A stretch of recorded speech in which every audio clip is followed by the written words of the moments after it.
BSUers.com here with Matthew Shaver, senior defensive lineman for the Bemidji State football team. Matt, here today just to talk about your experiences in your 5 years at Bemidji State. First off, let's just get the story of why Bemidji State. You're an all-state player in high school at Apollo and St. Cloud. What made you decide on Bemidji State? I really chose Bemidji State because of Brent Bolte and the area. You know, I love to fish and hunt. I spend, most of my time doing that. So the outdoors, that was a big reason why. But Brent Bolte was probably the biggest factor, just how personable he was and, how much time he put into talking to me and to make sure that, everything was going right through the summer and fall. That he was probably the main reason why. I noticed that you have some block kicks records statewide in high school. You continued that into your BSU career. No offense to you and your size, but how do you get in there and block those kicks? It's all about the snapper, just kind of reading his hands and getting a good jump on the ball. And it's kind of always been my thing is on like a point after the PAT is that if I jump off sides and they make it, they're going to do it or they can redo it. So I always got a second opportunity, and moving the ball up 1 yard isn't really that big of a deal. He's got tremendous feet and active hands, which has always allowed him to be able to be successful in there, and he's really good at disengaging and controlling the line of scrimmage. And I mean, his stat line probably doesn't always show how important he really is to us because he frees up the backers and the other DNs to make a lot of plays. But he's really, probably when we recruited him, we knew he was a decent athlete and maybe thought he'd end up, maybe nose, maybe on the offensive line, we weren't sure. But he's really kind of surpassed what we thought maybe we'd get to. Let's dig in a little bit. You've had some trials and tribulations here at BSU during your 5 years.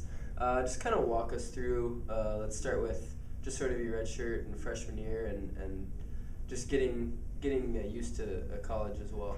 I was really tight for money at the start, so it was really hard on me, always asking my parents for money and doing that type of stuff. I coached high school wrestling up here for a year and a half, and it took a lot of my time, and it wasn't very, I wasn't getting paid very much, but because it was more or less that I just loved wrestling and I loved coaching, so, I was just taking so much time out of my day for football and wrestling that I didn't have time to make extra money on the side, so the cash and the time, I didn't really have enough time to put, work into school or to be a good student.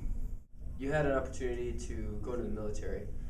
When did that happen, and what's that story? It happened the spring of my freshman year. Like I said, I just was getting tired of just asking my parents for money, so I started kind of looking for other options. And my sister's actually a medic in the Army, so that was I started looking into that, and I got pretty serious. I was actually just a couple days away from joining, and they finally, they gave me a little extra cash here to help out, and I picked up a job that I could work.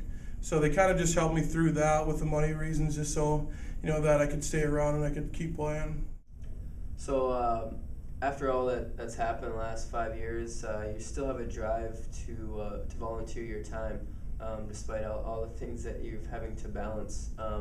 Where does that drive come from to want to do that for a community that obviously has helped you?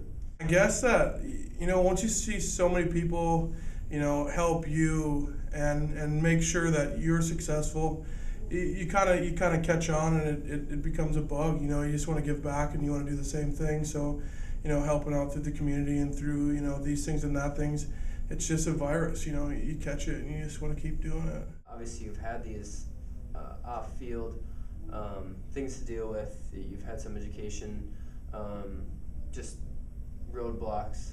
What has brought you back each fall? The coaching staff and the guys, there's not a coaching staff out there that would spend so much time working with an athlete or advisors.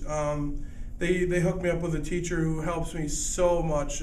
Dr. Herbert's been, such a blessing for me, and he works so well with all the players in criminal justice.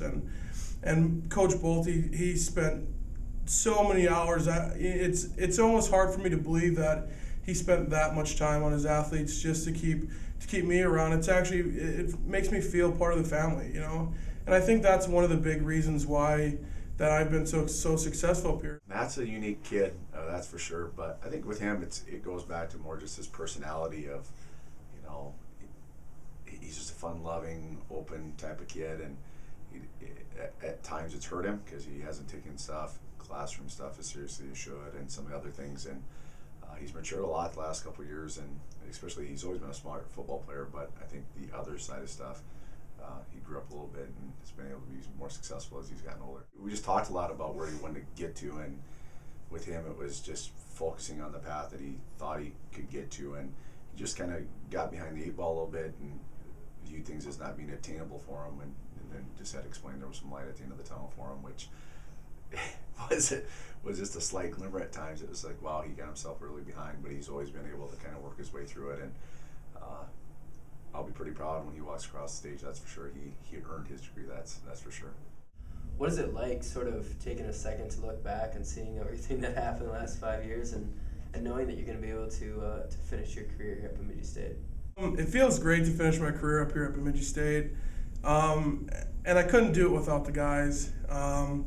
Everybody's helped me together. Buckley, Evan, Ranky, just all those guys. Connor, we play cards every night, and we go through film and do all that stuff, and it's just how close we are as a group is kind of what keeps us all together and keeps me through. And we were actually talking about the other night.